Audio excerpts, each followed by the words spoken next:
This is tape number 3. I'm speaking with Eugene Bynes. Mr. Bynes, while in your story we had just gotten to a point where you were in Dachau, you indicated to me during the short break that there was really quite a bit more you could tell us about your illness in Budzin. Can you elaborate about that a little bit? Yes. I'll take you back to it. While I was in Budzin, the first 5 months, 4 months into 5, I contacted typhus. Just what is typhus? Typhus is a very bad sickness. It's a high temperature, and if somebody gets it, there's no way you could get out of it, only if you got a strong heart made out of iron. And you're young, maybe you'll survive, maybe. And I got that, and I had very good friends in town. From my friends, and because my father was very liked, and the boys, when I got sick, they figured they're going to help me. And they got the straw out from the mattress, and they shoveled me in there. And I think I was there for almost a little long, over 2 weeks in that straw sack. In other words, they more or less hid you from the authorities? Yes. They took. What would have happened to you if they had found you? If they found me, they shoot me. They shot everybody who got sick, because this is a very contagious disease, and they didn't want it to spread. So they shoved me in there, and I laid there for about 2 weeks. And when I came out, I must have been maybe 80 pounds. My eyes were in my head. It was tough. And when I came out, that's the only thing you need is food. This is the only medicine, because there was no other medicine. To try to build up the body again? Yeah, you gotta eat. And if you have food, you'll survive. So we were getting 8 men of bread, and then I got a slice of bread and a little water, and that was nothing, like a toothpick. So my friends, they shared with me their rations, and they put me back on my feet. Were these friends all Jewish friends in the camp? My very close friends. And after about 2 or 3 weeks, and I'm going to tell you something else. Before I got sick, when we got there to Budzin, there were still people who had horses, Jewish people. They brought in horses to the camp, and after a while, the commandant at Fikes, he gave an order to shoot the horses and give it to the kitchen, so we'll have he's going to have food for the people. And I was, they asked for a butcher, and I went with my father's brother, and we skinned the horse. And when we finished, he says to me, "You made a good job." Like this, the commandant. I did a good job. You met this Fikes personally? Fikes, yeah. And like this, he said to me, "You did a very good job." I says, "Jawohl, Herr Shafir." And that was it, my thing with him. And when I got sick, and when I came out from that sickness, I told you I was very, very weak and skinny. And we stood in an appeal, and he was inspecting everybody. He was going through the line, and he came near me, and he says to me, "Bist du gesund?" I says, "Jawohl, Herr Shafir," with that strong voice. Okay, and he let me stay, because I would have been. I think this is what saved me, because when he recognized me, and he didn't, because if it would have been somebody else, I would have shot him right away, because I looked terrible. And he let me stay, and that's how I got out of it. And my friends helped me, and I survived. I got rid of the typhus. Fikes was known as very cruel. Oh, was he cruel? What gave him that reputation? He was cruel. What did he do? First of all was he used to beat the people every day. He used to kill. Every day he had to kill somebody. Otherwise he didn't enjoy it. He was going around like a madman. Wherever Reichs was German? Yeah, he was a Oberscharführer. And if you came under his eyesight, you were dead. You should never make eye contact with him, because if you did, goodbye. He shot you. Then if somebody escaped from the camp, every day they made an appeal and they counted. So if it was somebody was missing or not, they took out 10 people and they shot right in front of us. Then again somebody escaped. About the count didn't. Every day they were counting us. If the score didn't add up, he hanged a few people, and that was going on for months. How did you deal with this emotionally? we couldn't help. You couldn't help it. You couldn't do nothing. You couldn't do a thing about it. That's did all you, could. at that point, expect to survive? Not at that point, because I was weak. But I came out from that typhus, and slowly I came. My brother was there. He gave me his bread a lot. They put me back on my feet. But that's all. I could have eaten up this room with bread. If he would have given me a room with bread like this, I could have ate it. That's kind of appetite, you know. It's just that thing left me, and but there was no food, so how? But I did it slowly, and I came through. And then one day I had a very good friend. He went to, at night, you know, people went to the toilet at night, and he walked out, and the guards stood by the toilet there, and if anybody came in and they didn't like, they made you jump in.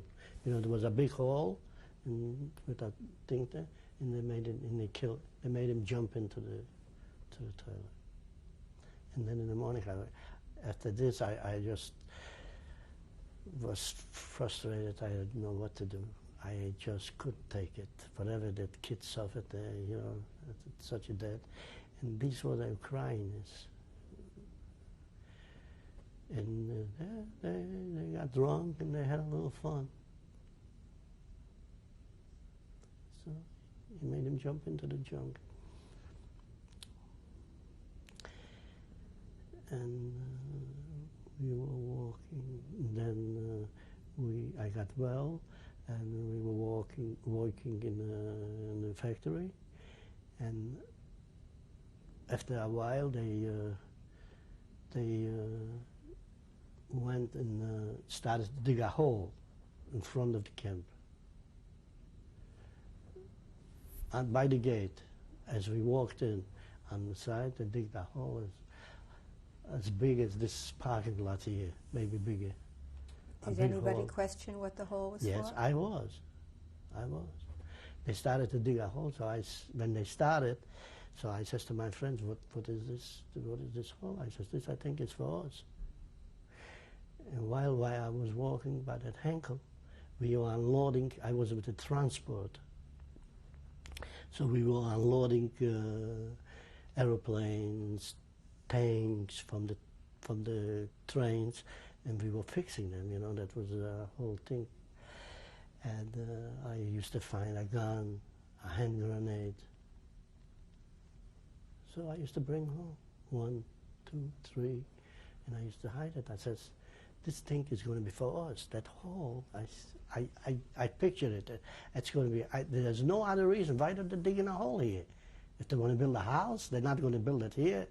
What's that hole? I said, one day we're going to go in there. And I had quite a few guns there. And one day, the Jewish commandant calls me into his office. Jewish commandant? Yeah. There was a commandant in the ghetto, in the concentration camp, in the camp.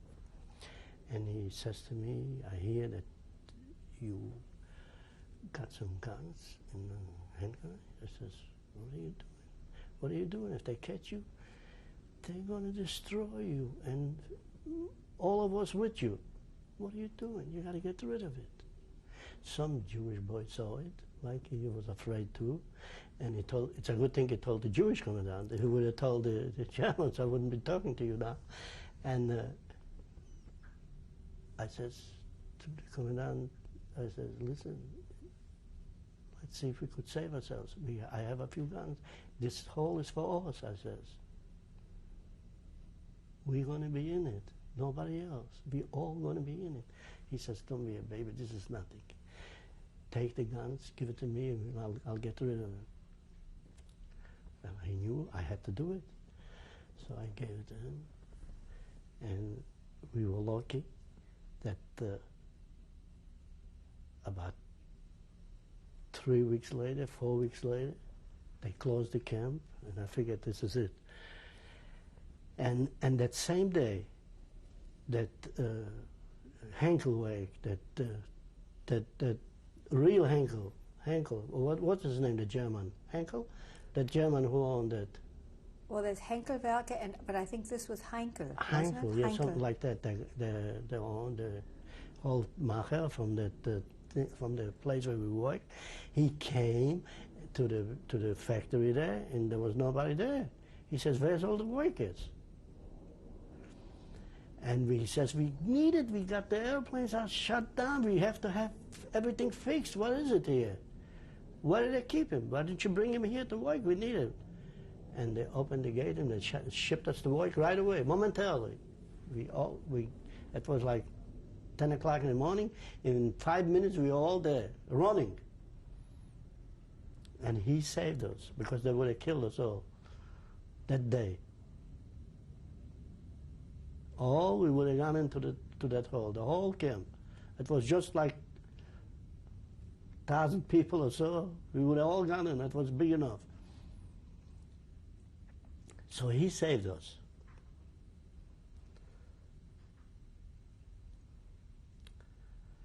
And from that time on, it got a little better, because they took us across from there. We were on civilian clothes, and then they took us across to the factory, and they made a KL, concentration lager, out of it. And it was better for us too, because they gave us better food. Can you describe what was better food is? better food is that they didn't kill us every minute. We could survive. We were working, and it wasn't too bad.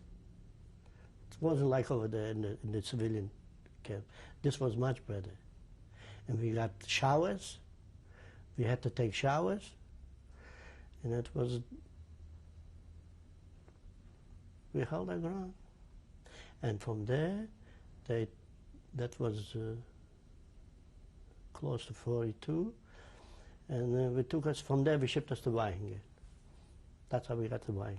But it's still, I can't even, to go in with the whole thing, so I'll leave it to that. And then they shipped us to Radom from there. Well, Radom, you said, was the gun factory. Yeah. When you went from Hessenthal to Dachau, how did you get there? We were on a train, and the Americans attacked the train, but only the locomotive, and they must have known that we're there. And they didn't shoot at us. We had to, they bombed the locomotive, and from there we had to walk. And we walked about halfway, and then we got to a different station, and they brought us into Allach. Did you do any kind of work in? No, no. That was already by the end. Who liberated you? The Americans. Can you recall that day for me? A fantastic day. I was well. I was healthy, and when I was liberated, that's all I did. The first thing, I had a Russian boy. Well, most of the people were sick. A lot of people were sick. I had there my brother, my father's two brothers, and their sons. And you had stayed together the entire time? We held ourselves together, and when I was liberated, I came in. I went with that Russian soldier. He said to me, "Let's go to town, see what's doing." The first day, and I listened to him. We went out, and we got into town. There was no German inside, nobody. You didn't see a soul. Did you go into any of the homes? Right. I went, and we weren't town. Nobody there. So you would see, we stopped by a bank. You know, it was a bank. Well, we didn't know what we were going to do. And we go into the bank, and there's a German with the gun yet on his shoulder. He didn't know the war was over because that was the first day. So he gave me a few frasques in the teeth and kicked him out of the bank, an old man. And we were looking, the Russian boy says to me, "Look, we're going to look, maybe there's zloto, gold." I says, "Okay, look." So the walls, you know, the Germans, they had like closets, you know, but they were locked. So that friend of mine went outside. He says, "Come on outside." On the side of the thing, there was a box with hand grenades. So he went outside and he took one hand grenade and threw her in, and I left one on the thing there that ripped it apart, the walls. And we got in there, we were looking, there was no zloto, no gold, but there was money. So I... Deutschmarks? Deutschmarks, brand new, thousands, 500, you know, they had these big bucks. I said, "Well, if I need money," but on the way out, I saw a big suitcase with books or whatever, with papers. I threw everything out of the papers, and I said, "Okay, I'll fill it up." I went over, I took the thousands and the 500s and whatever, and I filled up a big suitcase with money. And we closed it, and I tried to pick it up. You can't pick it up, it's too heavy. So the two of us dragged it outside, and we got outside, and here comes a German soldier with a motorcycle, a three-wheeler. So I called him over, kicked him in the ass, get off the bike, and we took that money, put it in that three-wheeler, and we were driving towards the camp, back to the camp. So on the way, we ran out of gas. But we got stopped right in front of a villa, a beautiful house, but there was nobody in there. So we're here with a big suitcase with money. So in the motorcycle, you can use it. So we took that suitcase and dragged her into the house.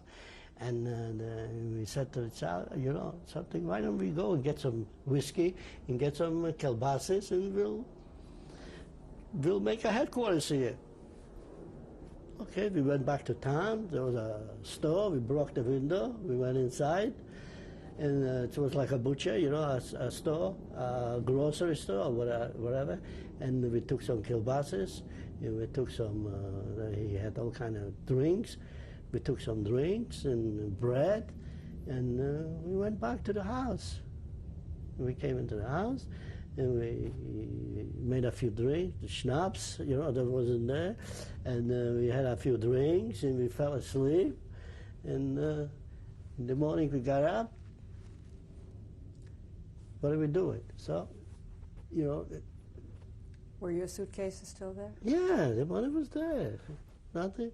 And we did it like this. Well, what do I need? We didn't need no money. What do I need money? I wanted. I went into town. I went in the store. I took myself shirts, underwear, whatever I wanted. And he better don't say anything. And I walked out. And I give him a few Zs too, you know. So I don't need no money. Food I take whatever I want. And it went by a few days. And the people from the camp got well. In the meantime, you know, the Americans gave him all kind of bread and food, and it was unbelievable. And they started to get to each other, you know, they walk out, and so we hanged out a Jewish flag and a Russian flag. We made headquarters in that house, And they come out, so they walk in. I said, come on in. So they want to play cards. They're looking for cards. You know, when you get well, we had drinks and kielbases. The house was full. So they started to drink and eat, and we're having a good time. So they said, we got to find some cards. You know, so one guy found there was cards in their house, and they started to play cards. I said, look, if you want to play cards, here's money. Go take it. In that suitcase was maybe a couple of $1 million, maybe more, but who knows how much. I didn't need it. What am I going to do with money now? I had my life, and when I need something, I take it. I took it. I just took it. I had 2 guns on each side of me, and I was drinking, and that's all. I was free. That's all it was in my head. Did you build up any kind of a relationship with any of the Americans who liberated you? Yes, I did. Then from there, I went back to Schwäbisch Hall, where we were there in that camp to Hessenthal. And I met an American boy in that town, and he was in charge of a PX, an American PX. And he became very friendly with me. He didn't open the PX. That's all he did is hang around with me. What was his name? Sal Laxman. And he left me his address. That's how I got here to America, because of him. And day and night, that's all we together, like my brother. I just met my brother. Okay, it was fantastic. Did he speak German, or did you speak? He speak Jewish. He speak Jewish, yes. He speak not too good, but he spoke Jewish. He was a boy from the Bronx, and when he left me his address. And after a while, they were asking who's got relatives in America. You could apply, and you could go to America. So I had his address. I gave it in, and they selected me, and I came here in the first ship. Where were you between the time you left camp and the time you came to America? Were you in a DP camp? I was in a house. It was no camps anymore. I wasn't in a camp. It was like, it was a lot of Polish people, you know. It was after the war, you know. There was no more camps. It was like a big building, and, you know, we were staying together. Polacks, Jews, all kind of people. French people, Russian people. There was all kind of people there. And I met that boy, so that's all. He was my friend. I got a motorcycle, and we were driving around any place we went, visiting. We went visiting all kind of camps, and we had a lot of fun, the two of us. And when I came over, I went to his house, and the family, forget it. And I made fun out of him, because what he could have made in one day money, he had the PX, the American soldiers, that's all they did is drinking girls. And they didn't ever show it up for the rations. And a pack of cigarettes was like $10 or more. And he says, we don't need the money. He says, you come to America, don't worry about it. You'll have everything. And when I came over here... What were the details of your getting to America? Did he sponsor you? No. I was sponsored by the United Jewish Appeal. Mm-hmm. I gave his address, and I said, this is my cousin. And they checked it out, and that's it. I came. Or they didn't inquire. That's all you had to do is have an address. That's all you had to do. And the organization did the rest. And I tell you, I didn't even want to go. But I had nobody here. I had no family here or anything, this boy. So when I came here, I came to him. He was at my wedding, he was at my bar mitzvah, we were very close for years. Now, you know, you get older, so you drops off. But we were very close for a long time. He was at the bar mitzvahs, at birthdays, and a lot of, wherever I had a party or wherever, he was there with his family. I got very close. We used to go to Rockaway, and his whole family was there. And me and my kids, and I was very close relationship for years. And then When you fell first came apart. to America, did you stay with him and his family? No. I went to work right away.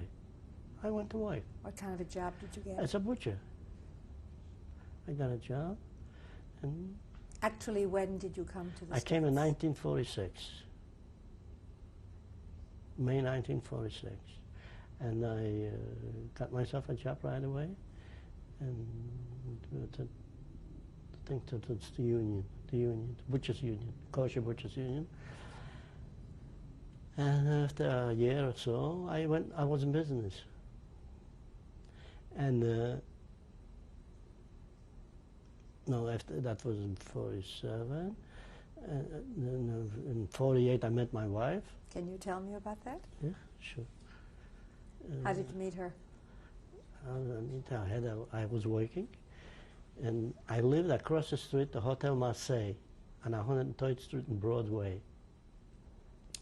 And I was at the job, and I came home from work, and there was maybe 5,000 people there in that hotel, all new arrivals, greeners. And that was like a station. That was unbelievable. Everybody came there. And my friends greeted me. He says, Eugene, there's such a beautiful French girls here. Forget it, come on. There's a concert, come you meet him. And my brother was in France that time, somehow. And he sent me a That's the card. brother who had gotten through the war with you? Yeah, and he sent me a card that he's in France. So I got upstairs, I wanted to wash up a little bit. He says, no, they're going out. My friend said, come on, Eugene, we got to meet these girls. And they dragged me in, and while we were walking up, it was upstairs, and the girls were coming down. The thing broke, it was like a concert they had. And it broke, and they're all going down, and on the set it says, Eugene, meet Esther, or whatever, the names. And